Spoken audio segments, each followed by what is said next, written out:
Hi, is this Brad Shanks? This is him. Hi, this is General Deborah Green, and I was calling to talk with you about an incident that occurred in your life in 1995 that involved a attempted deprogramming, as you were accused of being a cult member in a so-called dangerous cult here in New Mexico, and what you underwent at the hands of Rick Ross, the actual cult deprogrammer, and also Morris Schmier, who supposedly assisted in that terrifying experience. Now, if you would, perhaps you could recall to our listeners, and even to freshen our own recollection of that event, because it was a very traumatic affair that occurred early in your Christian journey as you were attempting to dedicate yourself wholeheartedly unto the Lord Jesus Christ and serve Him with all of your heart. So if you would, maybe just give us a little history on that affair. Sure, I'd be glad to do that. I remember that it was the summer there in 1995. I was, would have been 22 or 23, and I was a new Christian. I had just joined the ACMTC. It wasn't probably about a year before that at the most, and I was a new Christian. I was up at the North Camp there at Fence Lake, and just really having a great time, just serving God and enjoying life. I remember that summer day, Yep, all right, let's roll. They told me there were some hysterical people at the front gate, so I went out there, and then, they were acting like it was this major crazy emergency. I need to, go over there and come with them, and it was made out like it was life or death. So I remember my mom and dad were there, and my aunt was there, and Mara wasn't there at that time. Mm-hmm. And I remember so they got me in the car, acting like, some life or death situation. Then I remember my dad was driving, he sped off down the highway, and it's in a real rural area. And I remember he was speeding really fast, like 85, 90 miles an hour, he didn't usually speed, and I noticed that everyone seemed sort of nervous, and it felt real icy. So anyway, they were sort of looking at me funny. I remember I had these work pants on that had paint all over them and everything, and then, so next thing I know, it took us about an hour, and we pulled into Gallup, New Mexico, and that's a pretty fast drive, because Gallup at normal speeds can take about an hour and a half. Uh-huh. So then they took me into, at the time there was a nice Holiday Inn Express there. I remember that, because it was if you've never been to Gallup, that was the nicest hotel in town, because there's not too many. Mm-hmm. So they took me in there, and then I remember the first thing they did was my mom, she had all these clothes, and they instantly were like, oh, you need to change clothes and put on these clothes, and that's the first thing they did. And then after they gave me a little bit of time to relax, then they formally took me into this other room in the hotel, not my room, but another room, and that's when I first met the Rick Ross, who was an infamous deprogrammer. Mm-hmm. And then Mara Schmier was there, and I didn't know who she was at the time. Right. And my mom and dad were there, and my aunt. And they were all looking at me, I don't know, I just remember, it was really weird. And I just remember Rick Ross, he's a real smooth guy, Mm-hmm. And he just, cut to the chase, and he started talking about, first thing he did was he started talking about other kids, that other young adults that, he had been successfully able to free. Oh, I see. And I didn't know what he was talking about, but pretty soon he started in on all these different deprogramming tactics. They first of all outlined all these famous cult leaders like Hitler and quote Jim Jones. Right. and they say, like, you know, they have all these different criteria, and that's what makes it a cult, and that's what makes people cult leaders. And then they show you videos too. I see. Videos of all these cult leaders. Uh-huh. And all these, like, supposedly horrific things that were going on in the videos. Like everybody, you know, worshiping Hitler and stuff. And then basically, you know, they start trying to tear down your faith and what you believe in. And they use a lot of he used a lot of emotions. You know, like, your mom and dad miss you, and acting like all this stuff, like, you know, your mom and dad can never see you, which wasn't true, because, you know, my parents had come over when I was down at the mission. Exactly. A few times. Exactly. Uh-huh. So he started in on all these different brainwashing techniques, and I didn't know what was going on. I didn't even know what a deprogrammer was. Right. And I was a new Christian. Mm-hmm. So, and then Maura was there too. Of course, she sort of took the show, I remember, the first day, because, you know, I mean, she, you know, I could tell right away she was, like, sort of a bitter type of person, because she was venting all this bitterness and, of course, anger and suspicion and all this against ACMTC. It took my brain a while to even realize that, you know, she was an ex-member. Right. And so she was going off on all this damage that was done to her and her family, and how it destroyed her life, and all this, and that, you know, I don't know where I am and what I'm doing. And so they just applied all these different, like, well, now I know it was, like, basically just deprogramming tactics. They try to get you to a climactic point where you'll, like, snap. Right. And, like, maybe renege on your faith, or think everything that you believe is false. Mm-hmm.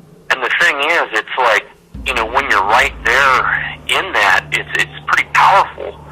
And the fact that your head starts spinning, and you have to, you know, dig deep to, you know, and then you'll decide what you really do believe. But, so they just harassed me that whole time, and it was actually pretty terrifying, because I was really young, I was really immature at the time, and I was a new Christian. So for me, it was really overwhelming. And if you really look at the most successful deprogram cases, a lot of times they are younger people and young believers. Right. So kind of what you went through, you would say, with them was like what we have in historical and even current accounts of people who have been, like, under communist prison camps and other places where they're totally antichrist, and they try to get the person to deny their faith, deny Christ, deny what they believe by mental harassment. Is that correct? Yes, this was, I will, you know, say this was purely mental and emotional harassment. He did make references that they had used physical restraints and even physical, you know, punishment to try to deprogram people. But he went along with, like, since my parents were the ones that hired him, yes, and they weren't violent, they didn't want any of that violence, so he was strictly using, you know, like, mental and emotional brainwashing. Some even, like, communist type tactics, you know, if you study the different deprogramming methods. yes, Which are really effective, you know. I'm sure in a way they're probably more effective than just, you know, trying to, you know, beat up somebody till they confess. right. So it was more of a psychological warfare and a tremendous strain on your mind and a tremendous strain on your emotional makeup, the pressure that Mr. Ross and Mrs. Schmier put against you that day. And as you say, Mrs. Schmier was a very bitter woman that had to seem to have a lot of revenge in her heart and in her attitude, and could only tell you of bad things rather than mentioning anything that glorified God or her relationship with God. Is that correct? Yeah, that's correct. She seemed like someone who was stuck in the past. Yes. And even in my young naivety, I thought to myself, I mean, you know, get past it. Right. I mean, couldn't you move on, and like get right with God and get your own life going with the Lord, and and get into the joy of the Lord again. But she sort of seemed depressed, and she doesn't necessarily seem all there mentally. I see. And I did, after I finally put two and two together, and I had read, some of the previous different, lies and persecution that she had done earlier to ACMTC, I started realizing that even within some of her stories were, contradicting. Yes, discrepancies. Yeah. I thought, geez, and sometimes Rick Ross, he's like the major, focal point of this. He has the power and everything, and he had to correct her a few times, and I thought, geez. Right. Well, it's our understanding from several other people who have not necessarily gone under the deprogramming that they put the pressure on you to undergo, but who have had experience with Mora's story. They find that it's pretty much a fabricated tale and pretty much just imagination and conjecture with a lot of hatred and accusation mixed in. And mostly what it is a blame game, is what we've seen from the stories of others who've experienced her, shall we say, volcanic eruptions regarding her so-called membership in what she terms to be the cult. And what we see here is just basically that if someone does not deal with their own situation, they look for others to blame. And so you were caught, it seems, as a young Christian and as a young man who was wanting to really serve the Lord with enthusiasm and in a very zealous manner, that you were caught in this trap between a cult deprogrammer who was really out for the money. Now, it's my understanding that Mr. Ross was paid by your father $20,000 for this tragic experience. Am I correct? Yeah, that's what was reported to me. That's what someone said one time during that session. I see. And then also we understand that Mora received, for her contribution to the event, $5,000. So is that correct, as far as you know? Yes, that's what I heard also, that she was well compensated for those few days. Yes, because as we see here, I guess this is what has developed to be a pattern in her life, is kind of a leech existence, where she looks at ACMTC as her cash cow. And it is my understanding, and I have been told this by different individuals, that she makes herself available for troubled mothers and other relatives of so-called cult members, and then she charges them outrageous sums for her advice and her recommendation as to how they can extract their loved one from the cult. So what it looks like we have here is a case of a leech, you might say parasite, sucking off the host, as it's been going on for almost 25 years. Now, what would you say about that? I would agree with that, General.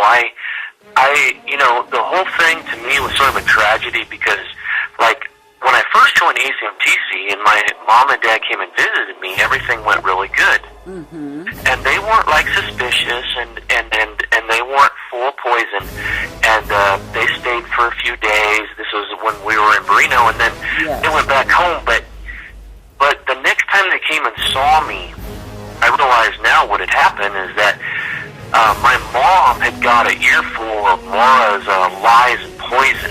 Yes. And little did I know what the ramifications were going to be of that poison she got actually led to my mom's death. Exactly. So you want to just interject that here. I mean, we're in the middle of the cult deprogramming. We're in the hotel room at what used to be, or possibly still is, the Holiday Inn Express on Highway 66, Gallup, New Mexico. You're here with a strange man who's implying that physical abuse will be incorporated against you if necessary. Also, you have here a bitter, vindictive woman who has her own personal agenda of hatred and revenge to put forth and spew forth to cover you. Now, you sat here and you made a very touching statement, if we're talking about emotion, that you believe that these two contributed, and especially Maura with her hatred campaign, contributed to the premature death of your mother.